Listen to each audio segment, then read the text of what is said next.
here's where we are. I'm going to play the beat, then I'm going to break it down. So here's the beat. I'm hoping I'm going to be able to play it straight through because I have some CPU issues, but we're going to see. So here we go. This one, there we go. There we go. God put your grace on me. Somebody better pray for me, cause my tank's on. My singing ain't on key. Try to crack the case, no leads. Yeah, my tank's on.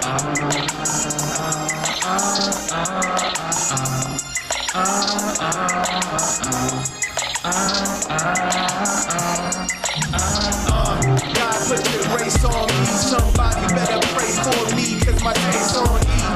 My singing ain't on E. Try to crack the case, no leads. Yeah, my tank's on E. I can't escape police. I'm riding and my brakes won't read. Yeah, my tank's on E. Drowning and my face won't breathe. In the world, no place for me. Yeah, my tank's on E.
So that is the beat for this week.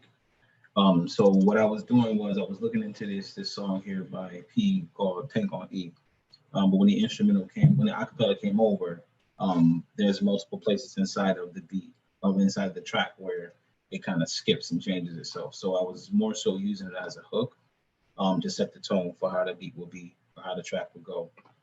So this is the vocal of the track. God put your grace on me. Somebody better pray for me, cause my tank's on E. My singing ain't on key. Try to crack the case, no leads. Yeah, my tank's on. So this is the audio for the track. But what I did was I dumped it down into a program called Vocal Synth 2. And so it took his vocals that are in the original track and I put them into Vocal Synth 2 plugin, which I love, by the way. It's by Isotope. And Isotope makes a lot of dope plugins. So what I did was I created the Vocal Synth 2. And when you go inside of Vocal Synth, you can create presets. And one of the things you can also do is create a MIDI version of whatever sound you're playing. So you can control this with the MIDI channel. So once you do this, you open up the track and you go to here in the middle of Vocal Synth at the top. You pick your mode. So it's auto mode, MIDI mode, and sidechain mode. So the MIDI mode, it gives you the instructions. You follow those instructions. You have to create a MIDI track, take the MIDI track, and then assign it. So you assign the MIDI track to whatever you want it on. So I would have put it on here, and automatically Vocal Synth 2 would be right under it. So it'll show that it's going to the audio right here and Vocal Synth. And what you get when you play that is different variations, but what we ended up with is this right here. God put your grace on me. So how I get the words to follow the melody is I grab the chords from what was actually playing through the song, drop them into the MIDI track, and now it'll take the audio and play that in the chord progression instead of playing it through the regular audio. So here's what that sounds like. God put your grace on me. Somebody better pray for me, cause my tank's on E. My singing ain't on key. Try to crack the case, no leads. Yeah, my tank's on.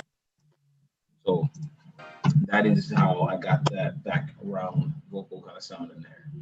So for my bass, I wanted to make sure I came real bass heavy this week because Corey is a bass player, and I wanted to make sure that I brought that with him. So this week I use Moto Bass, and Moto Bass is a really dope plugin that I have, but it allows you to have the nicest bass sounds that you could possibly imagine, aside from actually having someone play bass. So this is the bass sound for the track.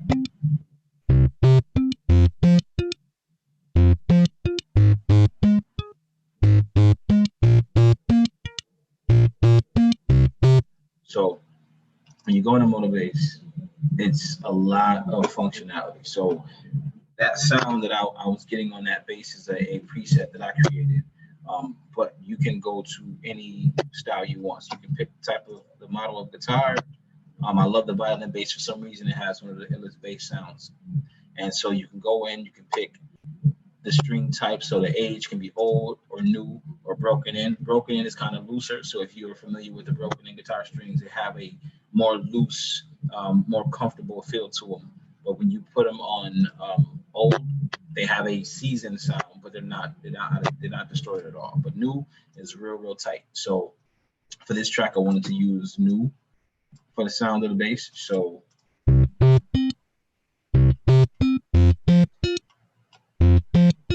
can get the play style, so you can hit pick, you can do slap. So because of the bass type of track we're using, I put the finger. And so you can control all the effects, the amp that you use, the pedals.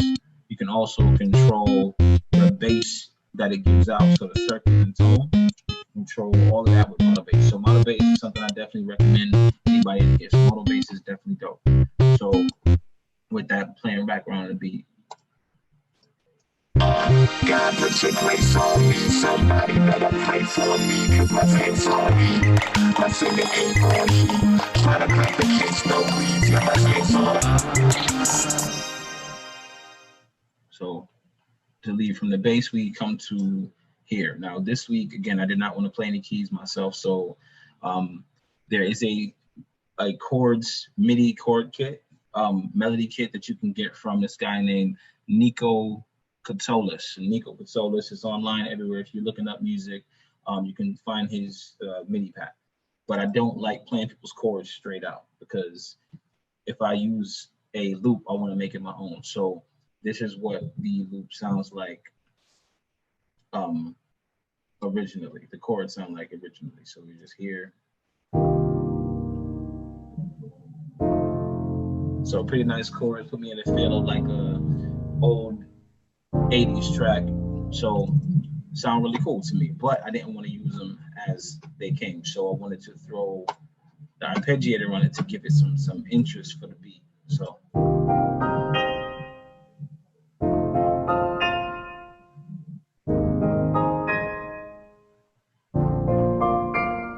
and so typically whenever I have a beat that I'm working on that has keys, I kind of followed up with some strings. So I'll grab some strings. I've duplicated the same process onto the strings though. So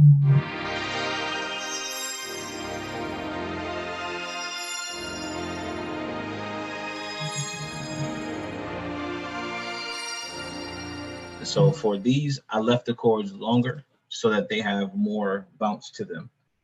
So as the piano chords would just have arpeggiation and they'll stop, give it a break, so it's not so continuous. With the strings though, because they just are so melodic and they carry so well, I wanted to leave those and have them hanging in there for a little bit longer. So those two are the sounds that you would hear pretty consistently through the beat. I did something this week that I normally don't do, but I'll come back to that. Right here, I always just grab me a nice little hi-hat loop just to throw over the beat, just to make sure the beat is dope, because that's where we are right now with hi-hat. So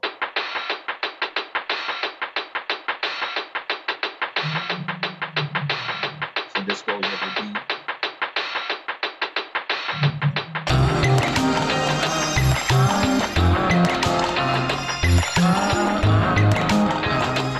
I didn't want hi-hats like the regular hi-hats. I wanted it to be lower. I wanted to get a lower sound to give it personality, because it's a serious type of track. I didn't want it to just go and just do the typical trap sound. So that was there. And I also found this really dope percussion loop, because again, no keyboard, not even programming my own drums. So I found this really dope percussion loop. And it's right here.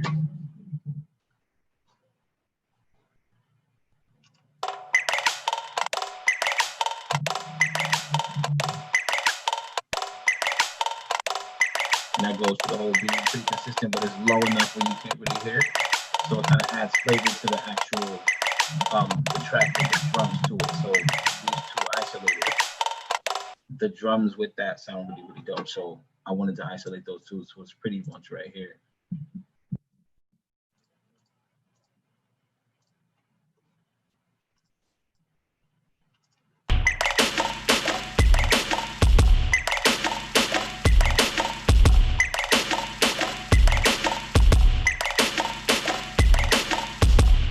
This is really the beat. So this is really a beat I grabbed a loop.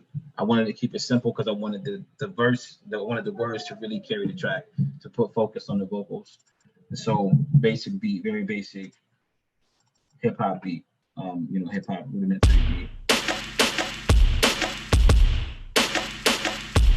Percussion. Adding the percussion in kind of gave it flavor and personality. So that's kind of why I went with that.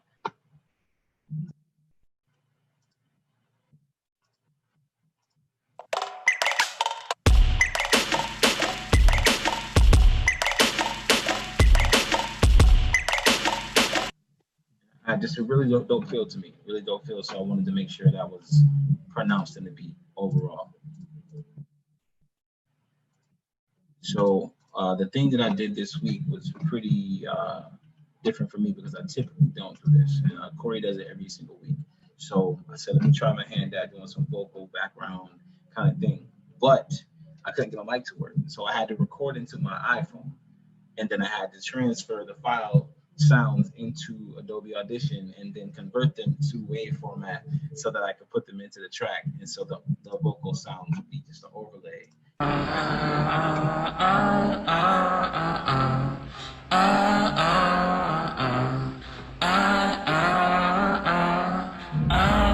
Pray for me, cause my tank's on E.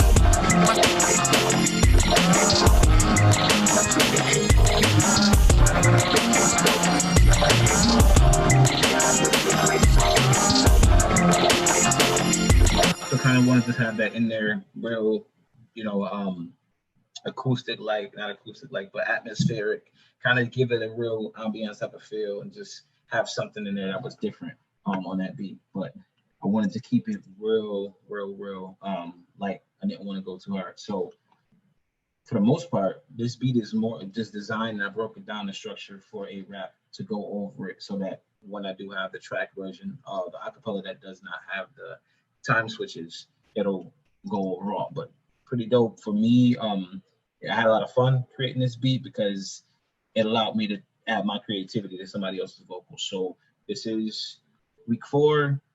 This is the P.SO challenge, P.SO remix challenge, and this is how I made the beat. I'm gonna open it up. Let me hear that drum pattern again. All right, no problem.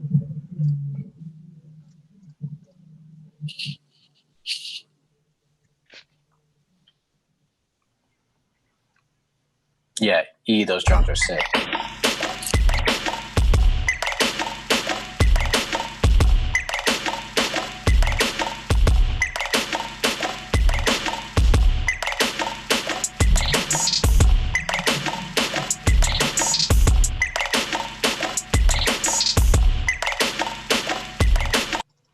Yo, those drums are sick. And you got like a whistle going on. What is that?